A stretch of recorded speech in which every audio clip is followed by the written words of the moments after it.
This man's message needs to be shouted from the mountaintops.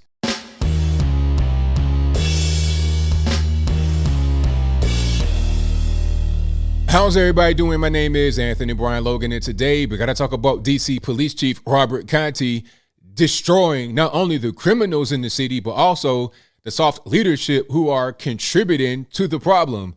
Now, I do have video of this, but before we get into that, I got to back up a little bit here and explain to you what's going on, just so you have proper context and so we're on the same page with each other. Now, just the other day, there was a shooting down the street from the White House, right on 14th and Riggs. This is in the prestigious Logan Circle neighborhood.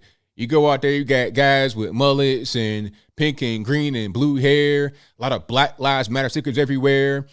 They're outside drinking their IPA on tap. They got all this kind of real hipstery, well-to-do stuff. Normally very safe, not any kind of crime and violence until there was some crime and violence. Right around 8:20 p.m., there was a shooting that injured two people. People are outside eating their dinner, screaming, hollering, trying to run away from the bullets. This prompted a really, I say, kind of over-the-top response. You got all kind of camera crews and all kind of vehicles and press conferences. And during the press conference, the police chief let everyone have it, not just the criminals. Now, before I go any further, let's get into the clip. In this clip, you're going to see and hear what the police chief had to say. After we get done with that, I'll come back. I'll talk about what he said there. Then I'll give you my 2 cents, my deep detail analysis, and then I'll wrap it on up with a nice bow on top. So without further ado, let's go ahead and roll it. The real issue is we have a vicious cycle of bad actors who do things, no accountability, and they end up back in community. And the police officers, and I guarantee you when we lock up whoever did this, they will be no stranger to us. I promise you that. So I want us to make sure that we are reclaiming this community. And my hope is that as we do this, that this reverberates through our city. That this is what the response should look like. It should look like this, right? Because there are a lot of corners that I go to after a murder has occurred, and it's just me. It's just the officers. Who are the people that are closest to the pain, right? That's when we get folks' attention, right? When you're closest to the pain, when you hear the gunshots in your community, that begs a different reaction versus it being someplace else and you just kind of happen to catch it on the news. This was real for some people. But it's been happening in communities all across our city. And I'm saying to you, enough is enough. I've been a police officer in this city for over 30 years. I've been born and raised right here in this city. Started my patrol career right here in this district. And the way that we're going and the things that we're trying to do, we want to help people. Yes, we should. But you cannot coddle violent criminals. You cannot. You cannot treat violent criminals who are out here making communities unsafe for you, for your loved ones, for me, for my loved ones. They might not want a job. They might not. They might not need services. What they may require is to be off of our streets because they're making it unsafe for us. Yep. And if that's what it requires, then that's what it requires. And we have to own that. We have to own it because if not, we see more of this. We see more of this in our communities. And then what happens? When someone's shot, you know, people are outraged by it. I'm outraged every time. Of those 922, a lot of those 198 that died of that, I stood over many of those. Many of them. Watching families suffer when they don't have to. Because we're putting violent criminals or allowing them to be back out in community. That's unacceptable. So what do we do about it? We have honest conversations with the people, the leadership, be it the police chief, be it council members, be it courts, be it whoever. It's easy. The police department, we're an easy target. You can easily focus on the police department, about what the police department did, didn't do. That's easy. I'm challenging you to look at the entire system. The laws that are in place for people who carry guns in our community, who do things to people in community, violent acts, are those things acceptable?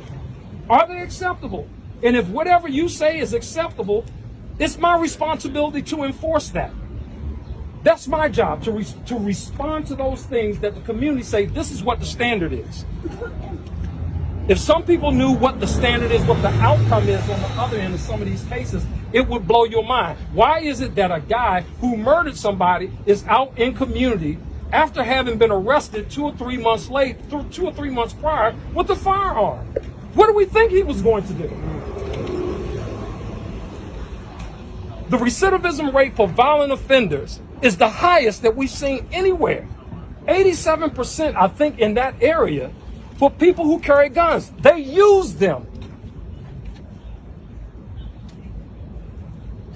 I'm mad as hell about this, and I hope y'all are too. All right, you saw that, you heard that. Now, hey, bravo to the police chief. Hats off to my man. That was very well spoken. Very well said. You know what? Before I did this video, I was reading and researching on the Twitters and Instagram, Facebook, etc. And a lot of law enforcement were saying he said what we've been saying for a very long time. He articulated our thoughts, our viewpoints, what we say among each other, but it's not really get out there to the general public. And I think that they are most certainly right. This is the actual issue. The first issue is people don't generally care about crime and violence until it hits them. Okay, until they got to experience it, they don't really understand. Like I said, a lot of these people that live out there in Logan Circle, really well-to-do neighborhood, will be the exact same ones that'll go out there to the quote-unquote Black House Autonomous Zone talking about Black Lives Matter, hands up, don't shoot, defund the police, all this, that, and the third. They say those things because they have the ability, the luxury, the privilege to say these things. Now, I'm not talking about white privilege. I'm talking about money privilege, class privilege, because you got black folks out there talking about the same, defund the police, white folks, everybody else, because they don't experience it until it happens to them. Then it's like, oh, bring the police immediately. We got to have a press conference. What are you going to do? Solve this problem? Oh, it's a problem now, but it wasn't a problem when it was happening over in Southeast, in Anacostia, off Bending Road in Minnesota Ave. It's not a problem over there because you don't see it every day. They see it, and you want to feel like you're being altruistic and you're being the savior. So you're going to say defund the police to help them. What you're seeing right now in DC is how defunding the police does not work. It simply doesn't work. It does the exact opposite of what some people think that it does do. I'm not really sure anybody thinks that eliminating the police or taking money away is going to make for a safer community. That's so dumb. As the police chief said, you have a very small number of people committing crime over and over and over and over and over again. Why? They're not being punished appropriately.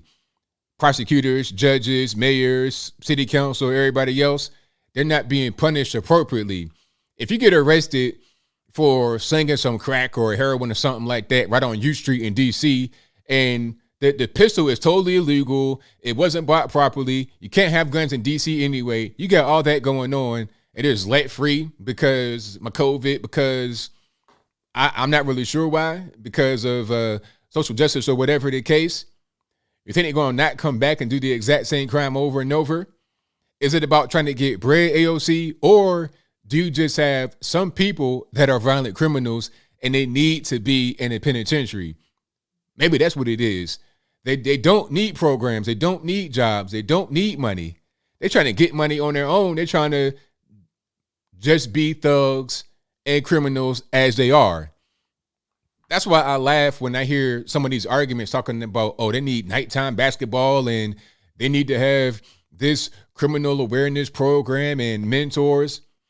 These people, a lot of them are adults, first of all, so that's not even going to work. But a lot of the juveniles, they part of gangs, they thugging, they in it. These programs not going to help. You're way too late. He's 15 years old with a pistol selling drugs right there on 14th Street. You're not even, you're totally beyond what the problem is. At that point, the programs ain't going to help. All these lofty goals and flowery words from politicos in DC ain't going to help. What's going to help is getting that person off the street so they can't terrorize the city anymore. You see what I'm saying? So people out there in Logan Circle, also right there in National Park, remember that there was a shooting just 5 days before the 14th Street shooting. There was also a shooting right outside the park. People ducking and hiding and whatnot. Well, it's like, hey, if you want the police to be defunded, if you want the criminals to not be held accountable for their actions. The prosecutors are going to do whatever they want to do, not show up for trials, just let everybody do whatever, let everybody out with no bail. You're going to have a higher crime rate as a result. So if you say Black Lives Matter, hands up, don't shoot, defund the police, I suggest you invest in the bulletproof vest, a Kevlar helmet, and pray you don't get shot in the street on purpose or accidental. But as I close, I want to say this. Shout out to the DC Police Chief, Robert Contee. Hey, like I said, hats off to you, sir. You're doing a great service. And don't back down. Don't let any of these weirdos in DC try to say, oh, you're being too harsh. You're saying too much. Don't back down. Keep the foot on their neck. You from the area, as they say in DC. You from the area. You know what it is. Call it how you see it and nothing else. But I think I'll leave that right there for now. And what said you? How do you feel about what the police chief said? Was he on point? Was he off point? Whatever your thoughts on that are, let me know in the comments below. I think what he said was 1,000% correct. And there was more that he said as well. If you want to see the full version without my commentary, I'll link to that in the box. But what he said was right on point. He's like, hey, you got the same people doing the same thing over and over again. Where's the accountability? Where's the punishment? Where's justice at? Let's make some common sense solutions to problems rather than just trying to fake outrage every time it happens. You got 200 murders in a very small city of DC last year, thereabout. Do you want to have more than that? Do you want to break records? If you want to do that, all right, defund the police, all that kind of stuff. But if you don't, how about locking criminals up rather than trying to give them a pass all the time? But whatever your thoughts are, please let me know in the comments below. And that's all I got to say for this video. If you like what you heard, please comment, rate, share, and subscribe. Peace.